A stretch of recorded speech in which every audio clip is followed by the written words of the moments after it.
Halo Sobat Mania Kicau, dimanapun Anda berada, semoga selalu sehat dan terhindar dari segala penyakit. Kali ini Mania Kicau akan memberi tips bagaimana perawatan burai batu ketika mabung. Nah, yang pertama itu kita harus kenali dulu tanda-tanda burung murai batu itu ketika mau mabung. Nah, biasanya untuk burung murai batu yang mau rontok itu akan terlihat pada kualitas bulunya yang sudah tua atau kusam. Terlihat seperti berwarna coklat dan dia tuh warnanya nggak hitam yang kilat lagi seperti bulu baru. Terus pada sebagian burung murai batu akan terlihat pada kurangnya aktivitas berkicau.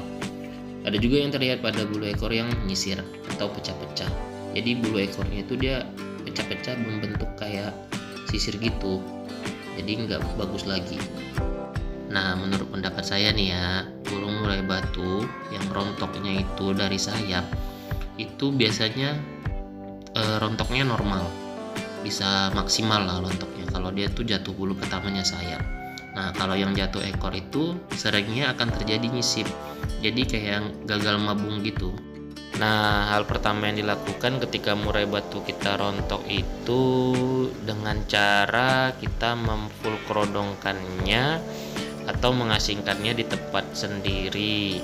Itu bertujuan agar burung tersebut tidak merasa terganggu dan merasa lebih nyaman, agar rontoknya itu maksimal dan tidak terjadi nyisip atau bisa jadi berakibat fatal seperti gagal mabung atau gagal rontok.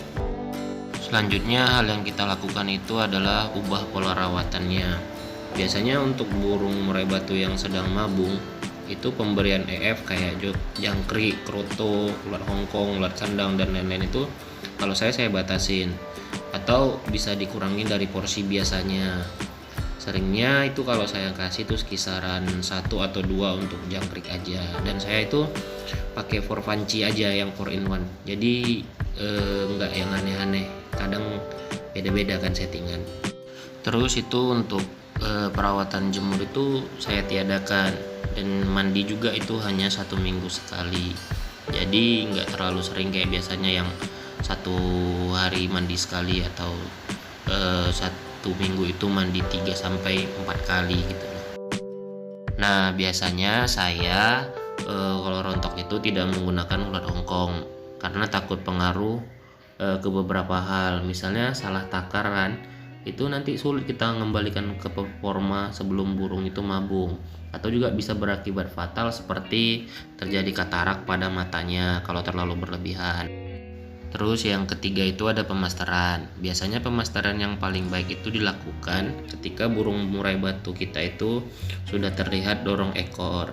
Jadi kalau udah mulai dorong ekor dia, disitulah kita kasih burung masteran. Terserah mau masteran apa aja, itu bisa sesuai selera kita masing-masing. Tapi pemasteran yang paling baik itu dia gunakan burung hidup. Jadi kita pakai burung hidup itu lebih baik untuk kualitas isian suara yang ditangkap murai batu itu, karena kan burung alami dia dengarnya juga kan lebih enak lah gitu, karena dia nggak langsung non-stop gitu. Kalau burung alami kan bunyinya dia pelan-pelan. Itu burung apa aja yang cocok buat murai batu kita itu kita bisa tahu dengan tengok karakter murai batu kita, jadi bisa disesuaikan untuk masterannya itu burung apa gitu loh.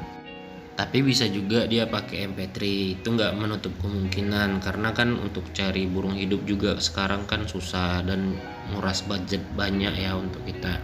Jadi kalau ada MP3 juga bisa disetting lah sesuai keinginan kita mau masteran apa aja gitu. Nah, terus untuk perawatan ketika dia itu lagi dorong ekor, itu EF jangkriknya itu kita naikkan. Biasanya kita kasih 1 pagi sore, bisa kita naikkan 2 besoknya, 2 pagi 2 sore, atau 3 pagi 3 sore besoknya lagi, bertahap dia sampai ke batas maksimal EF pemberian kita gitu.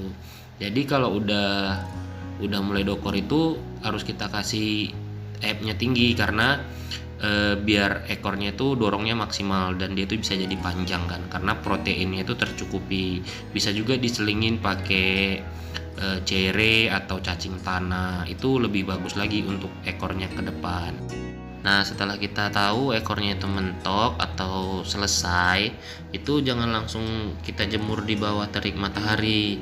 Cukup diangin-anginkan aja di bawah pohon atau di tempat yang sepoi-sepoi lah, karena dia nggak bagus langsung dijemur di sinar matahari, karena bulunya itu kan belum kering. Kalau orang bilang tuh dia masih basah, jadi harus penyesuaian lagi. Jadi burungnya nggak langsung kaget, dan bulunya itu kan bisa keriting dia kalau kita jemur langsung di bawah sinar matahari, karena bulunya masih bulu muda, jadi nggak bagus juga kalau langsung kita jemur ketika dia belum kering.